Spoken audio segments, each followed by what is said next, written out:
Sanibona auntie. Abasasho nje abathi hayi kufanele ngqokusani manje uba manje ngiyafala nala emva bebethi Bathi auntie auntie ngize nokudliwa khona. inkinga nami manje abantu bangibiza ngo-auntie noma ngisezitolo abantu bathi hello auntie ngithi u-auntie yiloya. Kodwa uyaphila. Ngiyaphila sithanda sami uphilile nawe? Siyaphila kakhulu sajabula uphinde washawa lesibili. Yes. Namhlanje ke sizoxwayisa abantu ngento ebaluleke kakhulu. Sizokhuluma indaba yokopa. Ngiyazi ukuthi uzobheka nezinye inhlobo zokopa size sikwazi ukuthola nje impela umunye ukhona azogcina ethi uyazi ke engabe uzokusho yini lokho uqondene nami athole ukuthi uzokusho ngempela. For sure auntie. Yiphi inhlobo yokopa isiqala ngayo? Let me bingalela first auntie. Okay. Usubingelele. Hello. I have to say hello first. Hello auntie. Lalela. Uyazi ngithi ukuthi labana abamusho age bamskipa so ngene hello hello. I say hello. Okay ngibingelela kwizithanda zethu mamlady T abasilalele emakhaya okhosini ngibingelela kwizithanda zethu si live ku Facebook weMedilution si live ku Facebook wokhozi nge-live futhi ku YouTube ka Dr. Namcebo Mthembu Network. Sanibona sithandwa zami.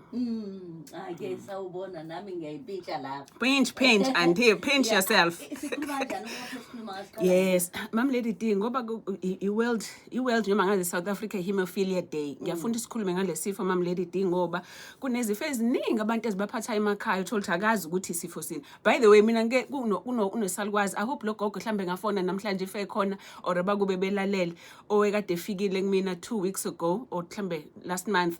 Ubuso bakhe bonke ubokozela kugcwele igazi amehlo akhe inyembezi ziphuma nje igazi emahlweni emandlebeni yonke indawo.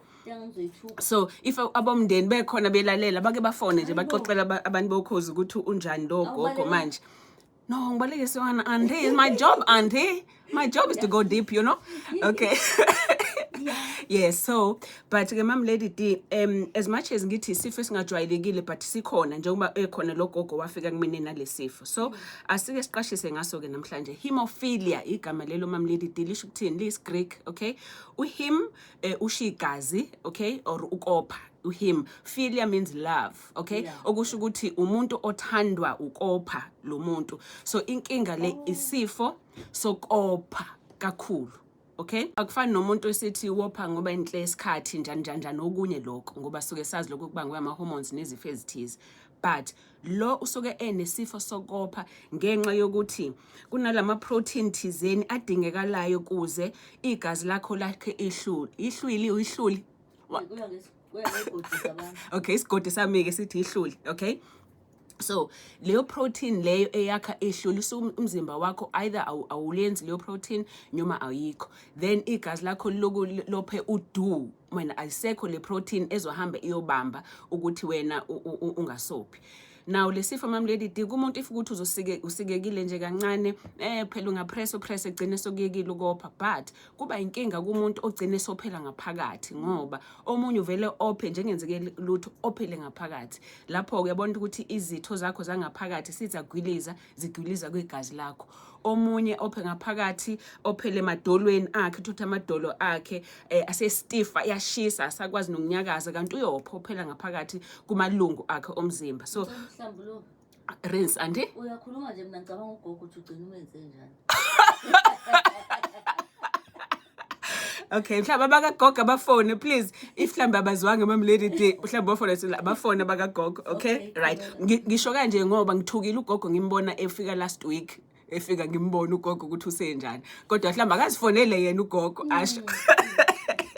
Nje bakutshela uyebokoza ukuthi momthinta isilent icheek yakhe umuntu ungene phakathi kodwa uyabona ukuthi igazi kumeruni igazi lifuna ukuphuma kugcwele ubuso ngaphakathi. So angikho gogo auntie I'm here with hemophilia, you know. Okay. All right. So lesifo mamlady D kakhulukazi isifo esihambisana ngokuzaleka yabona ufuzo lokuthi uzalwe ubani ube naso njani. All right. Kodwa kuyenzeka ukuthi nomunye asithole ngizosho ukuthi omunye umuntu usithola uma sokwenzeke kanjani. All right.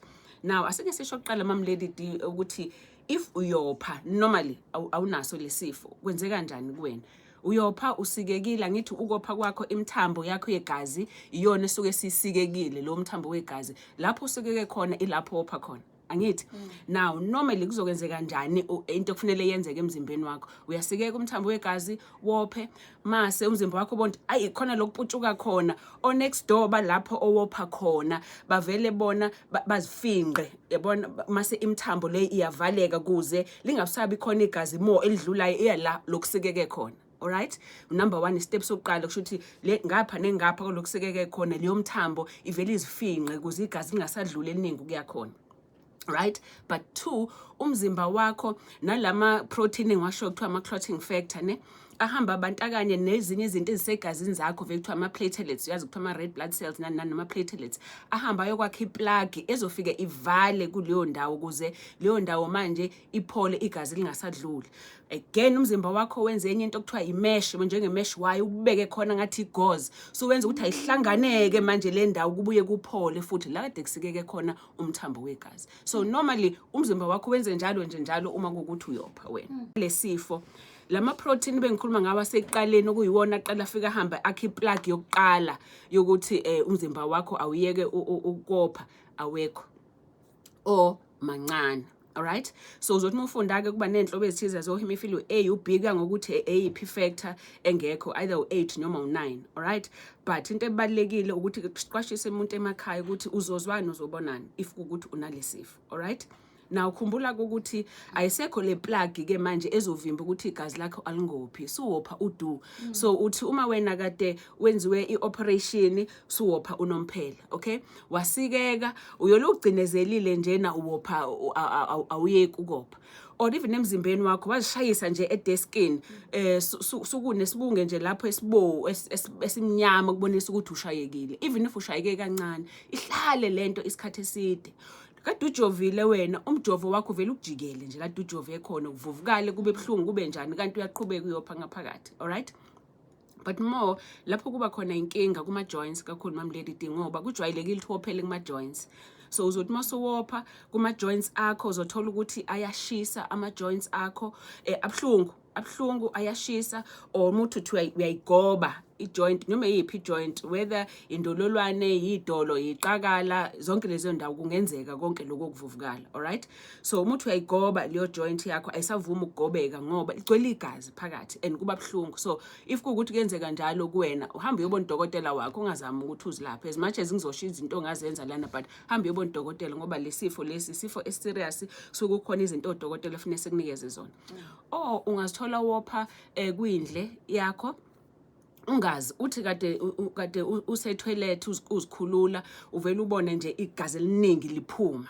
Okay, naku inkinga lokho umuntu uyachama uchama uvele kuphuma igazi futhi lapho. So uyabona zonke lezo izimpawu ezihambisana nako ukuthi umzimba wakho awuyenzi le protein le edinga ukuthi yakha iplug ukuthi ivimbe ukuthi wena ungophi. Alright, yeah.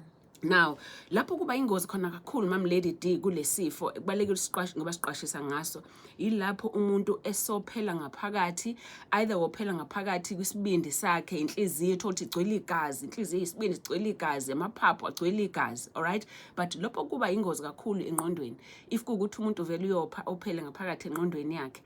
Now uzozwani lapho lo muntu ophathwa amakhanda elingafuni lutho ikhanda, uthi uphuze iphilisi alifuni lutho ikhanda, kokunye ugcina usuyaphalaza ube nalokuphalaza okuvele kuphume nje ngokwabo inhliziyo yakho ibe ncane. Alright, but